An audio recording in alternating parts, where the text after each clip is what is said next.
Hey, hello, and welcome back to my YouTube channel. My name is Tobias, and if you haven't been here before, on my channel, where you just landed, I talk simply about music. And today is no different, of course. I'm going to talk just about some current releases that I'm really excited over, some upcoming releases as well that I'm really excited about. Just talk about them. And I want to hear your opinion as well on perhaps these releases or other releases that you're really looking forward to. So please get those comments going straight away, right? So this is just mainly me talking about some things that I'm excited about and some additional things as well. So let's get cracking. The first one up is a single that was released yesterday on Friday, because it's Saturday when I'm recording this, and it's a new single from Kylie Minogue, of course, and it's called My Oh My. And it's not only Kylie, it's Bebe Rexha, and we have Tove Lo as well, the Swedish artist. And I'm not too familiar with either Bebe Rexha or Tove Lo. I heard some tracks from Tove Lo which I really liked, but I'm not really that well versed when it comes to those two artists. Kylie, of course, big fan, and I have to say I listened to this track a lot when it came out yesterday and even today, but it still hasn't grabbed me as much as her singles in the recent past. We can just look back a year, for example, when she released Padam Padam. I was over the moon for that one. It was a big hit for her. And then eventually she released Tension, the album, which was also a brilliant album throughout, in my opinion. So I was really excited when I heard the news that a new single was going to drop. And like I said, it's called My Oh My. I think...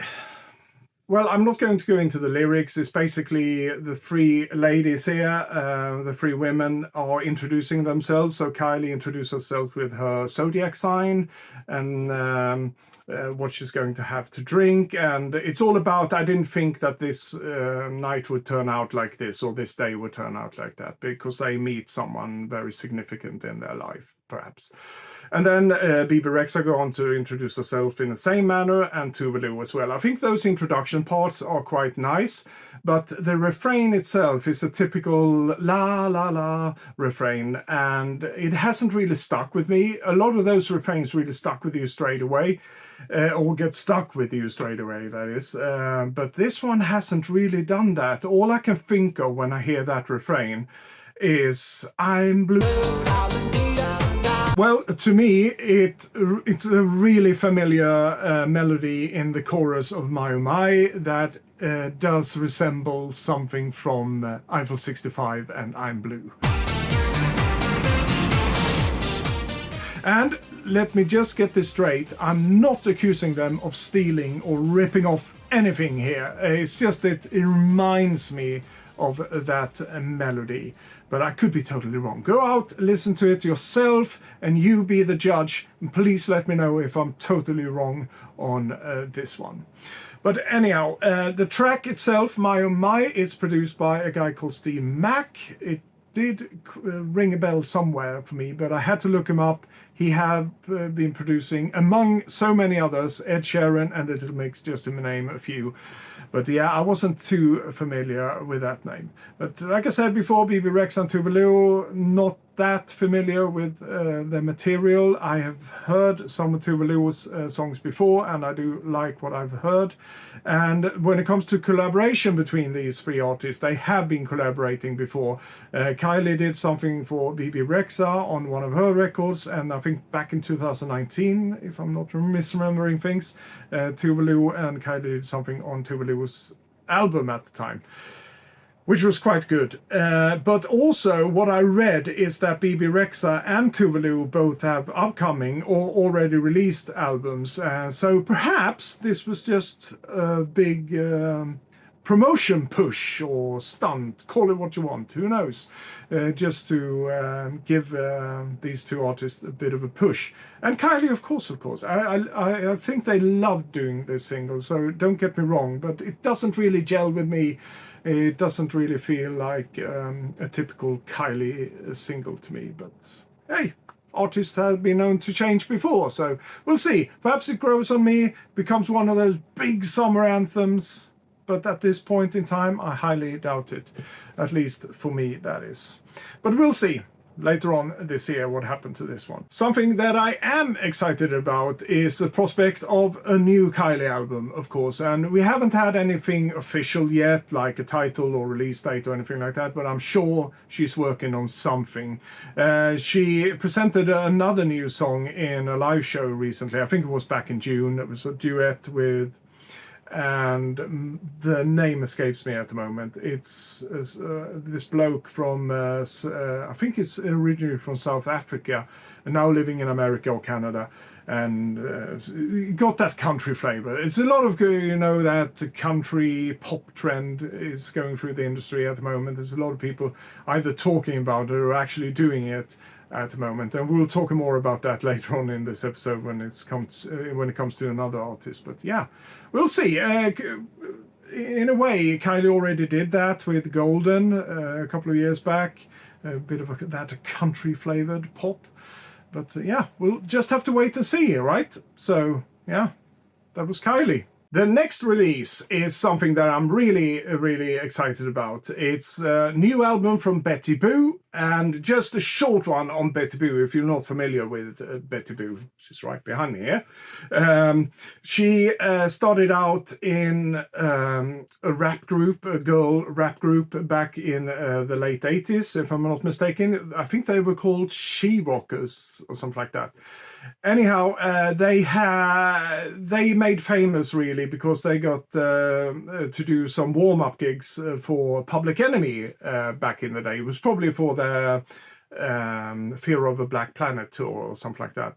I'm just assuming here. I should have looked it up before. I ain't confetti once again. My name is Betty Boo, not a troop like some of the clan, and definitely not a damsel in distress. But yeah, she was part of that group, and they made friends with the Public Enemy at the time. And then shortly after, she was featured on a great single by the Beatmasters called Hey DJ, I Can't Dance to That Music. And back in the day, I was listening a lot to Beatmasters and other artists as well that was featured on a label called Rhythm King. I was really fond of that label. It was alternative electronic dance, house music, and even rap, of course, that they had on that label. I think it was a subsidiary to Mute Records, if I'm not misremembering things. A great label. I bought a lot of records from that label with, like I said, Beatmasters. They had Betty Boo, of course, Merlin, Bomb the Bass, which is Tim Simonon, of course, great one.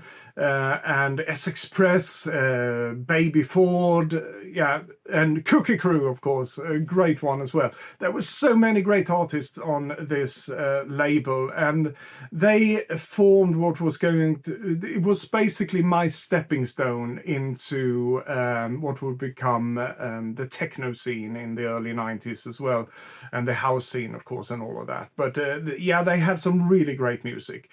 And now back to Betty Boo, yeah, featured on Beatmaster single, and then shortly after released her first solo single, was called Doing the Do. And a lot of people, and me included as well at the time, thought it was more of a novelty single, but it was a tune that I couldn't really get out of my head, and I was really impressed by Betty Boo. She's really quick, she's got a great attitude, and it was a kind of rap that I never heard before. She's really got her own style of rapping. I really like that one. And then shortly after that single, she released her first solo album, which was called Boo Mania, which is a great album, and I actually bought that at the time as well, and my fascination for Betty Boo just grew with that album, and a couple of other singles were released from that album as well. Then in 1992 she released a second album, which was called Grrr, It's Betty Boo.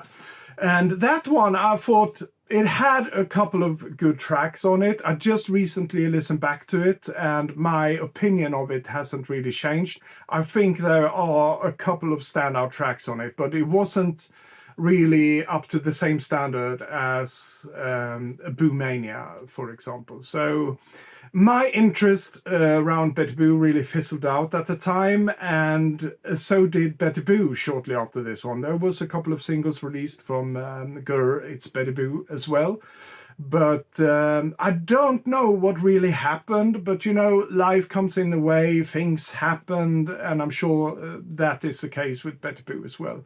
Because it took up until 2022 when she released her next album. And I was over the moon when this was announced, because I was like, Betty Boo! I nearly forgot everything about Betty Boo at this time. No, not everything, of course, because I still listen to her Boomania album from time to time. But it was one of those things like, is she still in the business? I was so happy. And yeah, she's still in it. And like I said, in 2022, she released this album I got behind me, Boomerang. It is a great album. The sound is, of course, updated. I think she produced and wrote most of it herself. And it's a really impressive release, I would say. She still got it, same old attitude, and she is as good at rapping as ever, if not better, in my opinion. It's a really good album. It's like a pop rap album, just like Boomania was, but like I said, she took it up a notch. Let's just say that. And she's got some really great guest appearances here. Miracle is one of the tracks, and that's featuring Chuck D from Public Enemy, of course. And they got another track, Right By Your Side, with David Gray. And then the last track on this particular release, the vinyl one, it's a bonus track called Shining Star, which features Sophie Ellis-Bextor. And yeah, I can't see, there's not a dull track on this one in my book. It is a solid one. And then a couple of weeks ago, she announced that a new album was going to drop this August, on the 30th of August. So I'm really looking forward to that one. But the single that was released a couple of weeks ago is called It Was Beautiful, and it's featuring Hex. Not too familiar with Hex, but it's a track that really grown on me. It's a different kind of production from what I've heard on Boomerang, really, but it's an interesting one. And I suspect that the sound is because she's collaborating with Hex here, so that's why it's a bit of a different sound. But it's a good sound, and like I said, it's been growing and growing on me, because when it was released, I was like, yeah, it's an okay track, I like it. But now I think it's a really good track. So yeah, Rip Up the Rulebook is the upcoming album that I'm really excited about, and like I said, it's out on the 30th of August. So I will leave Betty Boo there and my history lesson around her. All my best wishes from Betty. And now over to another female artist that I've been following for years now, and that's Katy Perry. Really was fond of her first couple of singles that she released from one of the Boys album, and then she broke really big, of course, with California Girls and so forth and so on from the album Teenage Dreams, which has a lot of hits on it. I think nearly every track on that one became a single, right? And in my opinion, all of them should have been singles as well. So yeah, it's a great album. Follow up by the equally brilliant Prism, and then the not so brilliant album, in my humble opinion, Witness, that came after that one. But she did mend things, because in 2020 she released this album, Smile. And I was a bit on the fence when it came to Katy Perry at this point in, leading up to this album, because of Witness. It had a couple of decent tracks on it, but it wasn't as solid as Prism, that I have here behind me as well. Things change on that album, and I get that. Artists change, they want to deliver a different message, they want to have a new sound and all that. Now, I won't go into that one. So yeah, let's say I was a bit on the fence. So in 2019, she announced the first single from this. Wow, it's not really true, because she just announced that she had a new single out, Never Really Over, it was called, if I'm not mistaken, and it turns out it was going to be featured on this album eventually. But in 2019, we didn't know that there was a new album coming up. It wasn't until, I think, nearly a year later that she announced that there's going to be a new album. And we were in the middle of a pandemic back then, you know, with the COVID thing and all that. And here in the UK, there was lockdown. There was basically lockdown. We were staying at home, not seeing other people really. So music for a lot of us was a saving grace, and this is one of the albums. So when this one dropped, I listened to it, and I was blown away. It's such a good album, and don't judge a book by its cover, or an album in this case. It's not the best cover in my opinion, but the music is what matters here. It's a really good one, except for one of the singles leading up to this album back in 2020, which is called Harley in Hawaii, or Harleys in Hawaii. Still don't like that song. I don't think it really gels with the rest of the tracks on this one, so that's a bit of a dud for me, but it's the only one really. It's such a good one. So yeah, 2020, like I said, it's a long time. It's over 4 years now, and now she announced that she is going to release a new single, and that one was released yesterday, Friday, as well. It's called A Woman's World, and I liked it straight away. It's a really catchy electro pop, I would call it. I'm not very fond of using genres, as some of you listeners might know from my previous episodes, but let's call it that. It's good pop music, right? Really good. Like I said, I was hooked straight away. And this is from her upcoming album, 143 or 143. And I learned that that is a code for I love you. So 1 is for I, 4 is for the 4-letter word, love, and 3 is you. Yeah, there's a longer story behind this one, but 143 or 143, I love you. It's a new album from Katy Perry, and it's going to be released on the 20th of September.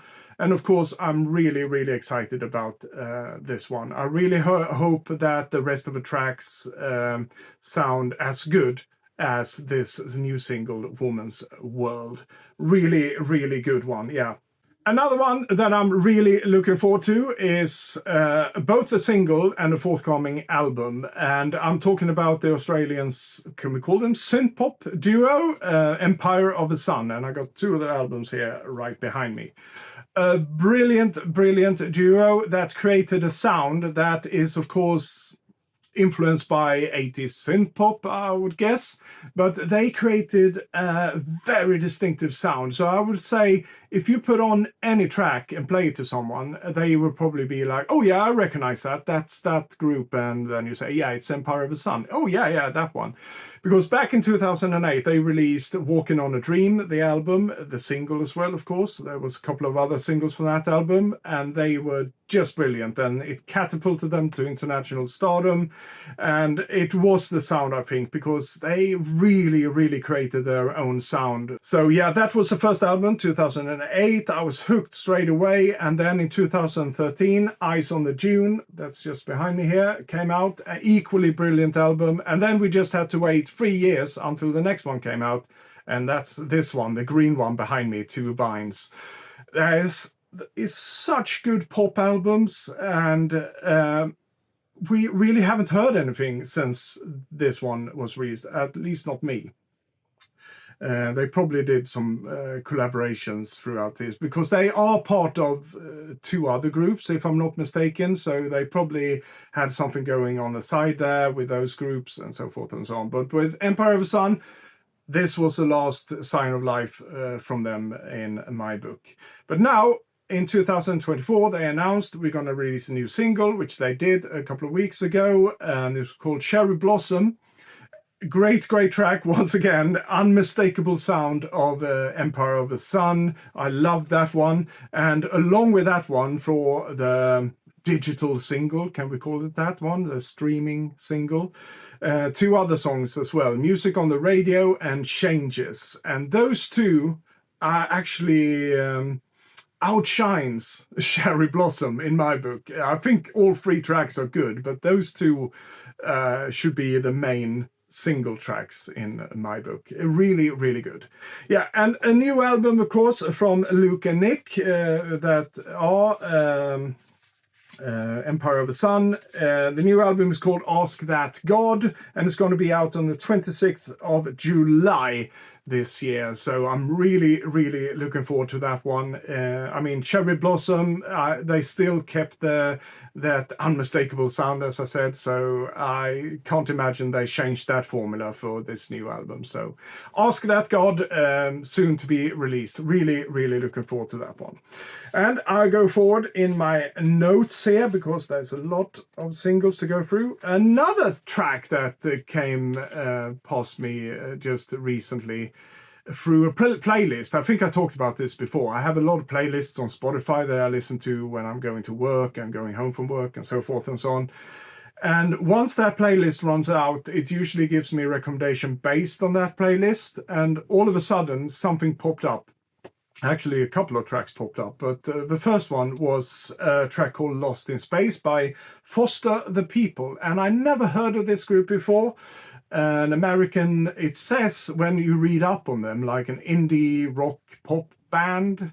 This was very much synth pop to my ears, but that's just me. Anyhow, Foster the People, Lost in Space, what a brilliant, brilliant track. It made my day when I heard that one.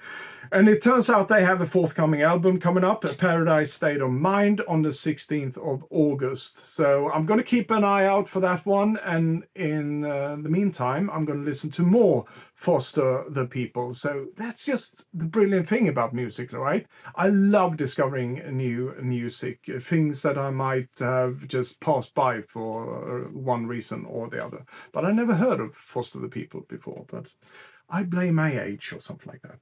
Who knows? A couple of tracks that really blew me away. I think it was just a day or two after when I was going to work, and the playlist ran out and some recommendations came up to start playing.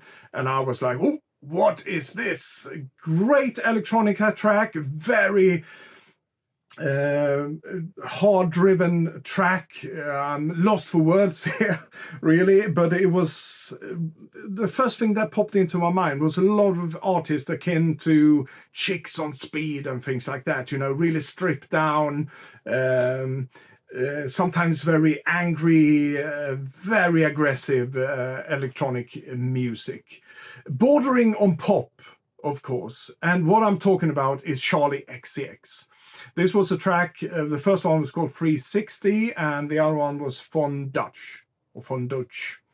Sorry about that pronunciation. Well, of course, Charli XCX, famous artist. I've heard of her before, but for some reason or other, I never really listened to Charli XCX. Perhaps I heard some older tracks, I never really paid attention, who knows.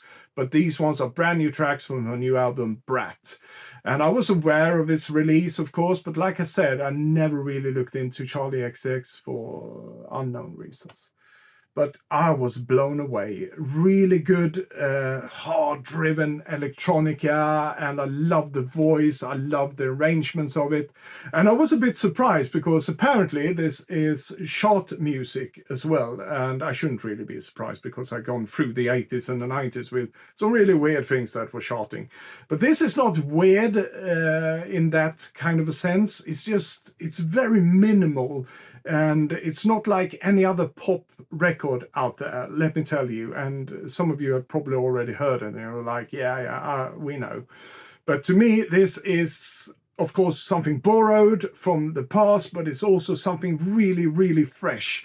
I can't really pinpoint it. I have to listen more to this album, but I'm so taken aback by this album. It's probably one of the best albums I listened to so far this year. It's a really, really good one. So yeah, that blew me away. And sorry about my rant, but I can't really put my words to this one. Charli XCX and the new album Brat. Such a good one. And from Charli XCX, we only had female artists here nearly. It's just Foster the People and Empire of the Sun that's been male members of them, but that doesn't matter. Music is music, right? The next one is Lana Del Rey. I praised her latest album. Did you know there's a Tunnel Under Ocean Boulevard, which is an outstanding album still in my book. I still listen to it a lot. She announced that she was going to release a new record this year, and the rumors were it was going to be called Lasso, and it was going to be a like country influenced album. But I also read somewhere that she actually dropped that after Beyonce now had her album, is it called Cowboy Carter, out, and she didn't want to make another country influenced album, but who knows. Anyhow, just this week she released Tough featuring Quavo, or is it Quavo featuring Lana Del Rey? Because of course you still got Lana Del Rey's voice, that very distinctive voice that she had, drenched in reverb, of course. And it's a decent song, I would say, but I think it's more Quavo, the rapper, than it's Lana Del Rey. So I don't know which way around. No, it's just, let's just call it Lana Del Rey and Quavo, and the track is called Tough. So to my ears, it's not really an album track, can I say that? It's just something that popped into my mind. It doesn't feel like one of Lana Del Rey's album tracks. It just seems like just, oh, let's do a collaboration, and that's what they did, and they released a single. And we'll just have to see. Time will tell if this one's going to be included on her forthcoming album, and also time will tell if it's going to be a country-influenced album. That would be really interesting in my book, to see Lana Del Rey do something about that. But I certainly understand if it's true that she didn't want to do that after Beyonce released her album. So we'll see.